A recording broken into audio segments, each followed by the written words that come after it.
আসসালামু আলাইকুম। আমি এখন এসএসসি 2024 সালে একটি রেজাল্ট বের করব।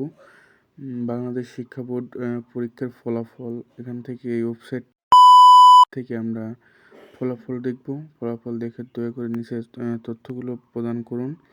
এখানে আমরা প্রথমে পরীক্ষার নাম, এসএসসি, এইচএসসি, জিএসসি এগুলা যেটা হোক সবগুলো থেকেই বের করা যাবে। এরপর আমরা পরীক্ষার যে সালটা সেই সালটা দিব। 2024 হলে 24, 23 হলে 23।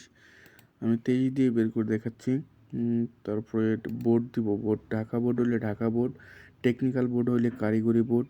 এরপরে হচ্ছে আমরা যদি মাদ্রাসা বোর্ড হয় মাদ্রাসা বোর্ড।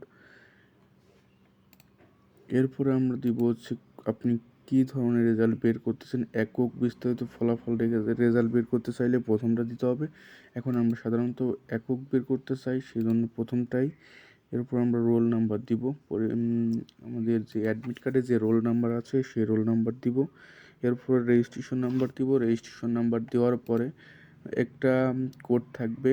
এই কোডটা যেরকম আমার আছে 54082, এই কোডটা নিচের ঘরে দিয়ে ফলাফল দেখুন চাপ দিলে পারে আমরা ফলাফল দেখতে পারবো। আমাদের